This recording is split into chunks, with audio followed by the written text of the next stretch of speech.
ಜೋಪಾನ ಸಖಿ ಜೋಪಾನ ಅಂತ, ಇದು ನಮ್ಮ ಬೆಂಗಳೂರಿನ ಶಾಯರಿ ಪ್ರಕಾಶನದವರು ಇದನ್ನ ಪಬ್ಲಿಷ್ ಮಾಡಿದ್ದಾರೆ. ಇದರಲ್ಲಿ ಟೋಟಲಿ 128 ಪೇಜ್ಗಳಿವೆ.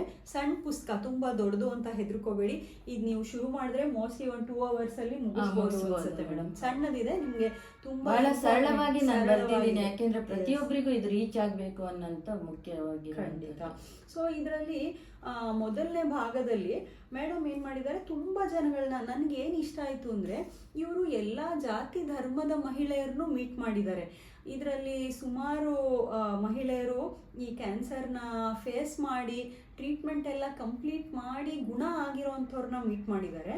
ಸೊ ಇದರಲ್ಲಿ ಚಾರ್ವಿ, ದೀಪ್ತಿ, ಝರೀನಾ, ಊರ್ಮಿಳಾ, ಶಮಿತಾ, ಸಮೃದ್ಧಿ ಮತ್ತೆ ಸ್ಟೆಲ್ಲಾ ಅಂತ. ಮತ್ತೆ ಅದರಲ್ಲಿ ಒಬ್ರು ಅವರು ಮಿಸಸ್ ಕರ್ನಾಟಕ, ಅವರು ಬ್ಯೂಟಿ ಕಾಂಟೆಸ್ಟ್ ಎಲ್ಲ ಪಾಪ ಪಾರ್ಟಿಸಿಪೇಟ್ ಮಾಡ್ತಾರೆ ಅಂತ, ವೆರಿ ಯಂಗ್ ಲೇಡಿ. ಅವರು ಸಹ ಬಂದಿದ್ರು ತೀರ್ಥಹಳ್ಳಿ ಬುಕ್ ಲಾಂಚ್ಗೆ.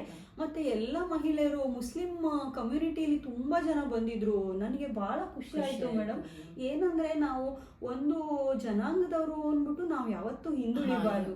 ಮಹಿಳೆಯರು, ಅವರು ಮುಸ್ಲಿಂ ಆಗ್ಲಿ ಕ್ರಿಶ್ಚಿಯನ್ ಆಗ್ಲಿ ಯಾವುದೇ ಜಾತಿ ಆದ್ರೂ ನಮ್ಮ ಆರೋಗ್ಯ ನಾವು ಕಾಪಾಡ್ಕೊಳ್ಳೇಬೇಕು. ಪಾಪ ಅವರ ಕಟ್ಟುಪಾಡುಗಳಲ್ಲಿ ಅವ್ರು ಎಷ್ಟು ಸಮಸ್ಯೆಗಳನ್ನ ಸಮಸ್ಯೆ ಅವ್ರು ಅನುಭವಿಸ್ತಾ ಇರ್ತಾರೆ. ಆದ್ರೆ ಆರೋಗ್ಯದ ಬಗ್ಗೆ ಎಲ್ಲರೂ ಸಹ ನಿಗಾ ವಹಿಸ್ಬೇಕು. ಸೊ ಈ ಎಲ್ಲ ಮಹಿಳೆಯರನ್ನ ಮೇಡಮ್ ಇಂಟರ್ವ್ಯೂ ಮಾಡಿದ್ದಾರೆ. ಮತ್ತೆ ಅವರ ಕಥೆ ಏನಿದೆ ಅದನ್ನೆಲ್ಲ ಬರೆದಿದ್ದಾರೆ. ಮತ್ತೆ ಭಾಗ 2 ಇದರಲ್ಲಿ ಡಾಕ್ಟರ್ಗಳು ಆರ್ಟಿಕಲ್ಸ್ ಬರೆದಿದ್ದಾರೆ. ನಮ್ಮ ಭದ್ರಾವತಿಯ ಡಾಕ್ಟರ್ ವೀಣಾ ಭಟ್ ಅವರು ಸ್ತನ ಕ್ಯಾನ್ಸರ್ ಜಯಿಸುವ ಮಾರ್ಗ, ಪಾಸಿಟಿವಿಟಿ ಹೇಗೆ ನಿಮಗೆ ಹೆಲ್ಪ್ ಆಗತ್ತೆ ಅಂತ ಹೇಳಿದ್ದಾರೆ. ಮತ್ತೆ ನಾನು ಸಹ ಬರೆದಿದ್ದೀನಿ. ಡಾಕ್ಟರ್ ಅಪರ್ಣ ಶ್ರೀವತ್ಸ, ಸ್ತನದ ಕ್ಯಾನ್ಸರ್ ನಂತರ ಲೈಂಗಿಕ ಆರೋಗ್ಯ, ಮಹಿಳೆಯರಿಗೊಂದು ಪಿಸುಮಾತು ಅಂತ ನಾನೊಂದು ಆರ್ಟಿಕಲ್ ಬರೆದಿದ್ದೀನಿ. ಏನಾಗತ್ತೆ ಗೊತ್ತಾ ಮೇಡಮ್, ಈ ಲೈಂಗಿಕ ಸಮಸ್ಯೆಗಳು ಹೇಗಂದ್ರೆ ಅದು ಹೇಳಕ್ಕಾಗಲ್ಲ, ನುಂಗಕ್ಕಾಗಲ್ಲ, ಆ ತರ ಸಮಸ್ಯೆ. ಅದೇನಂದ್ರೆ ಈ ಬೆಡ್ರೂಮ್ ಒಳಗಡೆನೆ ಇರತ್ತೆ ಸಮಸ್ಯೆ, ಅದ್ ಆಚೆಗೆ ಬರಲ್ಲ, ಅದ್ ಡಾಕ್ಟರ್ ಹತ್ರನೂ ಬರಲ್ಲ, ಹೇಳ್ಕೊಳ್ಳಕ್ಕೆ ಒಂದು ನಾಚಿಕೆ ಆಗುತ್ತೆ. ಆತ್ಮೀಯರ ಹತ್ರ ಕೂಡ ಯಾವತ್ತೂ ಹೇಳ್ಕೊಳ್ಳೋದೇ ಇಲ್ಲ. ಈ ಕಾರಣಕ್ಕಾಗಿ ಸಮಸ್ಯೆ ಆಗ್ತಾ ಇದೆ. ಆಮೇಲೆ ಏನಾಗುತ್ತೆ, ಈ ಕ್ಯಾನ್ಸರ್ ಚಿಕಿತ್ಸೆ ಮುಗಿದ್ಮೇಲೆ ಎಷ್ಟೋ ಗಂಡ ಹೆಂಡತಿ ಬೇರೆ ಆಗ್ತಾರೆ. ಯಾಕಂದ್ರೆ ಪರಸ್ಪರ ಒಬ್ರಿಗೊಬ್ರಿಗೆ ಕೂತು ಮಾತಾಡೋದಿಲ್ಲ.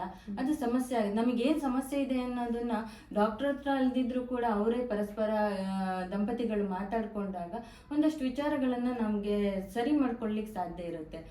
ಆದ್ರೆ ಇದು ಸಂಘರ್ಷಕ್ಕೆಡೆ ಮಾಡ್ಕೊಡ್ತಾ ಇದೆ ಎಲ್ಲೋ ಒಂದ್ ಕಡೆ. ಇದು ಒಂದು ಒಳ್ಳೆಯ ಬೆಳವಣಿಗೆ ಅಲ್ಲ ಅಂತ ಹೇಳಿ ನನ್ಗನ್ಸುತ್ತೆ.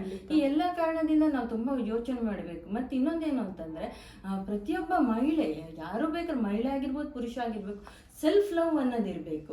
ಅವಾಗ ನಾವು ಖಂಡಿತ ನಮ್ಮ ಬಗ್ಗೆ ನಾವು ಯೋಚನೆ ಮಾಡ್ತೀವಿ. ಯಾವಾಗ್ಲೂ ಪರರ ಬಗ್ಗೆ ಯೋಚನೆ ಮಾಡ್ತೀವಿ, ಫ್ಯಾಮಿಲಿ ಬಗ್ಗೆ ಯೋಚನೆ ಮಾಡ್ತೀವಿ, ಸೊಸೈಟಿ ಬಗ್ಗೆ ಯೋಚನೆ ಮಾಡ್ತೀವಿ. ಅದಕ್ಕಿಂತ ಹೆಚ್ಚಾಗಿ ಸೆಲ್ಫ್ ಲವ್ ಇದ್ದಾಗ ನಮ್ಮ ವ್ಯಕ್ತಿತ್ವವನ್ನ ನಾವು ಸರಿ ಮಾಡ್ಕೊಳ್ಳಿಕ್ ಸಾಧ್ಯತೆ ಇರುತ್ತೆ ಅಂತ. ಖಂಡಿತ. ಮತ್ತೇನಂದ್ರೆ ನೋಡಿ, ಸ್ತನದ ಆಪರೇಷನ್ ಆಗಿರುತ್ತೆ ಕೆಲವರಿಗೆ, ಒಂದು ಸ್ತನನೇ ಫುಲ್ಲು ತೆಗೆದುಬಿಟ್ಟಿರ್ತಾರೆ.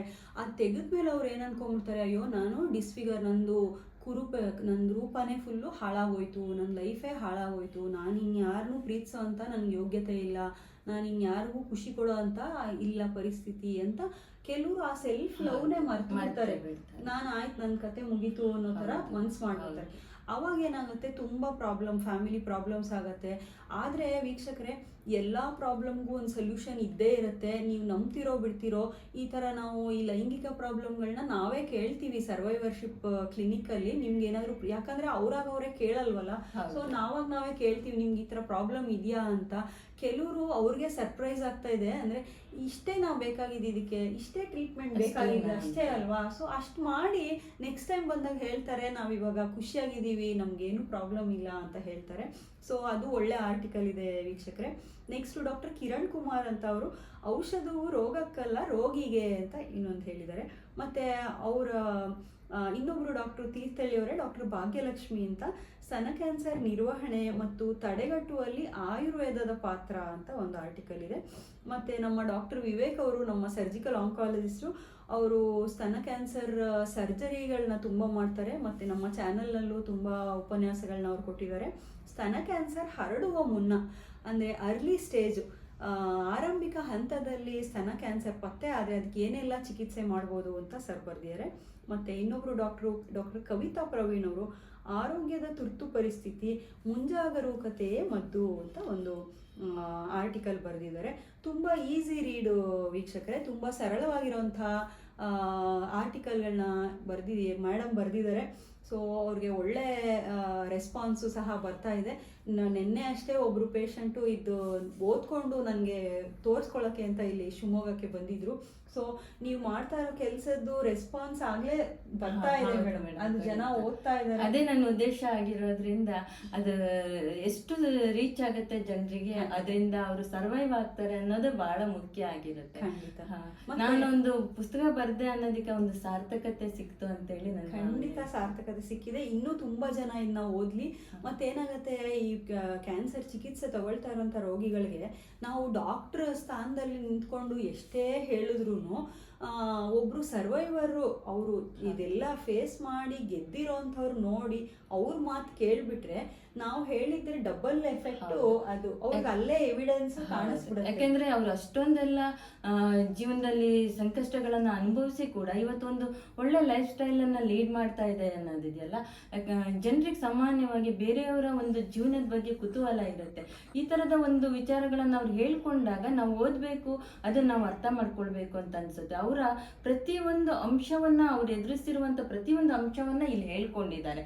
ಅವಾಗ ಏನಾಗುತ್ತೆ, ಒಂದ್ ರೀತಿಯಲ್ಲಿ ನಾವು ಎಲ್ಲ ವಿಚಾರನೂ ಅಲ್ಲಿ ಬಂದಿದೆ. ಈಗ ನಾನು ಹೇಗೆ ಕಿಮೋಥೆರಪಿ ತಗೊಂಡೆ, ಅದರಿಂದ ಅನುಭವಿಸಿದ ಇರೋವಂಥದ್ದು ರೇಡಿಯೇಷನ್ ಆಗಿರ್ಬೋದು, ಪ್ರತಿಯೊಂದು. ಮತ್ತೆ ನಾವು ಹೇಗೆ ನಮ್ಮ ಲೈಫ್ ಸ್ಟೈಲ್ ಅನ್ನ ಚೇಂಜ್ ಮಾಡ್ಕೊಂಡ್ವಿ, ಏನ್ ಆಹಾರ ತಗೊಂಡ್ವಿ, ಏನ್ ಮೆಡಿಸಿನ್ ತಗೊಂಡ್ವಿ, ಎಲ್ಲಾನು ಹೇಳ್ಕೊಳ್ಳೋದ್ರಿಂದ ತುಂಬಾ ಜನರು ಏನಾಗುತ್ತೆ, ಇದನ್ನ ಹೌದು ನನಗೂ ಎಲ್ಲೋ ಒಂದ್ ಕಡೆ ಈ ತರ ಸಮಸ್ಯೆಗಳೆಲ್ಲ ಆಗ್ತಾ ಇದೆಯಲ್ಲ, ನಾನು ಯಾಕೆ ಡಾಕ್ಟರ್ ಹತ್ರ ಹೋಗಿ ತೋರಿಸ್ಬಾರ್ದು, ಅವರ ಒಂದು ಕನ್ಸಲ್ಟೇಷನ್ ತಗೊಳ್ಬಾರ್ದು ಅನ್ನೋಂಥ ಮನೋಭಾವನೆ ಜನರಲ್ಲಿ ಮೂಡಿದ್ದೆ ಆದ್ರೆ ಅದು ತುಂಬಾ ಒಂದು ಒಳ್ಳೆಯ ಬೆಳವಣಿಗೆ ಅಂತೇಳಿ ನನ್ಗೆ ಅನ್ಸುತ್ತೆ. ಹೌದು ಮೇಡಮ್, ಖಂಡಿತ.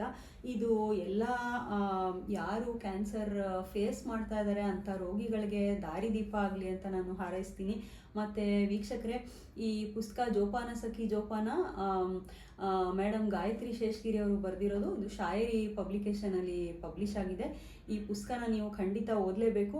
ಮತ್ತು ಯಾರಾದರೂ ನಿಮ್ಮ ಫ್ಯಾಮಿಲಿಲಿ ಈ ಥರ ಕಾಯಿಲೆನ ಅನುಭವಿಸ್ತಾ ಇದ್ದಾರೆ ಅಂದರೆ ಖಂಡಿತ ಅವ್ರಿಗೆ ಗಿಫ್ಟಾಗಿ ಕೊಡ್ಬೋದು. ನಾನೇನು ಅಂದ್ಕೊಂಡೆ ಗೊತ್ತಾ ಮೇಡಮ್, ನಾವು ಈ ಬಾಗ್ನ ಎಲ್ಲ ಕೊಡ್ತೀವಿ, ಹಬ್ಬಗಳು ಬಂದಾಗ ಬಾಗ್ನ ಕೊಡ್ತೀವಿ, ಸೀರೆ ಕೊಡ್ತೀವಿ, ಕುಕ್ಸ ಎಲ್ಲ ಕೊಡ್ತೀವಿ. ಅದ್ರ ಬದಲು ಇದನ್ನ ಪುಸ್ತಕ ಬಾಗಿನ ಕೊಡಬೇಕು. ಅದರಿಂದ ಒಂದು ಮಹಿಳೆಗೆ ಒಂದು ಎಚ್ಚೆತ್ಕೊಂಡು ಒಂದು ಅರಿವು ಮೂಡಿದ್ರೆ ಅದು ತುಂಬಾ ಸಾರ್ಥಕ. ಒಂದು ಸೀರೆಗಳು ನಾವು ತಗೋತೀವಿ ಖಂಡಿತ. ಇವತ್ತು ಯಾಕೆಂದ್ರೆ ಆರೋಗ್ಯ ಅನ್ನೋದು ಬಹಳ ತುಟ್ಟಿ ಅಂತ ಹೇಳಿ ಅಂತ ಅನ್ಸ್ಲಿಕ್ಕೆ ಶುರು ಆಗಿದೆ. ಆರೋಗ್ಯ ನಾವು ಇವತ್ತು ಬದಲಾವಣೆ ಹೊಂದೋದ್ರಿಂದ ಈ ಒಂದು ಪುಸ್ತಕ ಏನು ಅಂತಂದ್ರೆ ಜೋಪಾನ ಸಖಿ ಜೋಪಾನ ಅನ್ನೋದು ಪ್ರತಿಯೊಂದು ವಿಚಾರದಲ್ಲಿ ಕೂಡ ಒಬ್ಳು ಸಖಿಯಾಗಿ, ಮನೆಯ ಒಡತಿಯಾಗಿ, ಗೆಳತಿಯಾಗಿ ಎಲ್ಲರೂ ಕೂಡ ಜಾಗ್ರತೆಯನ್ನ ವಹಿಸ್ಲೇಬೇಕು, ಜೋಪಾನ ವಹಿಸ್ಲೇಬೇಕು ಅನ್ನೋದು ಬಹಳ ಮುಖ್ಯ ಆಗುತ್ತೆ. ಅದಕ್ಕೆ ಈ ಒಂದು ಹೆಸರು ಇಡೀ ಒಂದು ಸಮಾಜಕ್ಕೆ ಕೂಡ ಒಂದು ಜಾಗ್ರತೆಯನ್ನ ಮೂಡಿಸ್ಲಿ, ಜನ ಜೋಪಾನವಾಗಿರ್ಲಿ ಅನ್ನೋದು ನಮ್ಮ ಉದ್ದೇಶ ಆಗಿರೋದ್ರಿಂದ ಬಹಳಷ್ಟು ಇದು ಒಂದು ಕ್ಯಾಚಿ ಆಗಿದೆ ಈ ಹೆಸರು ಅನ್ನೋದು ನನ್ಗೆ ಅನ್ಸುತ್ತೆ, ಈ ಹೆಸರು ಇಟ್ಟಿರೋದು. ಖಂಡಿತ. ಸೊ ವೀಕ್ಷಕರೇ, ನೀವು ಈ ಪುಸ್ತಕನ ಖಂಡಿತ ಓದಿ. ಮತ್ತು ನಿಮ್ಮ ಫ್ಯಾಮಿಲಿಲಿ ಯಾರು ಸ್ತನ ಕ್ಯಾನ್ಸರ್ ಚಿಕಿತ್ಸೆ ಪಡಿತಾ ಇದ್ರೆ ಅವ್ರಿಗೆ ಖಂಡಿತ ಗಿಫ್ಟ್ ಆಗಿ ಕೊಡಿ. ಮತ್ತು ನಾವು ಗಾಯತ್ರಿ ಶೇಷಗಿರಿ ಮೇಡಮ್ಗೆ ತುಂಬ ಧನ್ಯವಾದಗಳನ್ನ ಹೇಳ್ತಾ ಇದ್ದೀವಿ. ಅವ್ರ ಪಾಪ ತೀರ್ಥಹಳ್ಳಿಯಿಂದ ಶಿವಮೊಗ್ಗ ತನಕ ಟ್ರಾವೆಲ್ ಮಾಡ್ಕೊಂಡು ಬಂದರು ಈ ಇದಕ್ಕೋಸ್ಕರ. ಸೊ ವೀಕ್ಷಕರೇ, ನಿಮ್ಗೆಲ್ಲರಿಗೂ ಈ ಪುಸ್ತಕನ ನಾನು ರೆಕಮೆಂಡ್ ಮಾಡ್ತೀನಿ. ಜೋಪಾನ ಸಖಿ ಜೋಪಾನ ಅಂತ. ಖಂಡಿತ ಈ ಪುಸ್ತಕನ ಓದಿ. ಮತ್ತು ನಮ್ಮ ಕ್ಯಾನ್ಸರ್ಗೆ ಆನ್ಸರ್ ಯೂಟ್ಯೂಬ್ ಚಾನಲ್ಗೆ ನೀವು ಕೊಡ್ತಾ ಇರೋ ಪ್ರೋತ್ಸಾಹ ಹೀಗೆ ಇರಲಿ. ನೀವಿನ್ನೂ ಸಬ್ಸ್ಕ್ರೈಬ್ ಮಾಡಿಲ್ಲ ಅಂದರೆ ನಮ್ಮ ಚಾನಲ್ಗೆ ಖಂಡಿತ ಸಬ್ಸ್ಕ್ರೈಬ್ ಮಾಡಿ. ಮತ್ತು ಕ್ಯಾನ್ಸರ್ ಚಿಕಿತ್ಸೆಗಳ ಬಗ್ಗೆ ನಾನು ಬರೆದಿರೋಂಥ ಪುಸ್ತಕ ಕ್ಯಾನ್ಸರ್ಗೆ ಆನ್ಸರ್ ಸಹ ನೀವಿನ್ನೂ ಓದಿಲ್ಲ ಅಂದರೆ ಖಂಡಿತ ಓದಿ. ಈ ವಿಡಿಯೋ ನೋಡಿದ್ದಕ್ಕೆ ನಿಮ್ಗೆಲ್ಲರಿಗೂ ಧನ್ಯವಾದಗಳು. Thank you madam.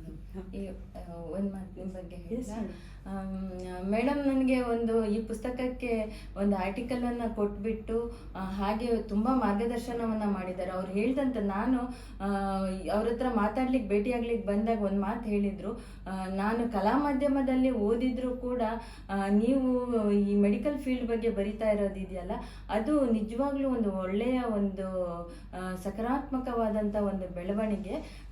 ನಾವು ಡಾಕ್ಟರ್ ಡಾಕ್ಟರ್ಸ್ ಹೇಳೋಕ್ಕಿಂತ ನೀವು ಈ ವಿಚಾರವನ್ನ ಜನರಿಗೆ ಹೇಳೋದ್ರ ಮೂಲಕ ತುಂಬ ಒಳ್ಳೆಯ ಒಂದು ವಿಚಾರವಾಗುತ್ತೆ ಅಂತ ಹೇಳಿ ಅವ್ರು ನನಗೆ ತುಂಬ ಪ್ರೋತ್ಸಾಹವನ್ನು ಕೊಟ್ಟಿದ್ದಾರೆ. ಅದಕ್ಕೆ ನಾನು ಯಾವಾಗಲೂ ಅವರಿಗೆ ಧನ್ಯವಾದ ಹೇಳಲಿಕ್ಕೆ ಇಷ್ಟಪಡ್ತೇನೆ. Thank you madam. Thank you.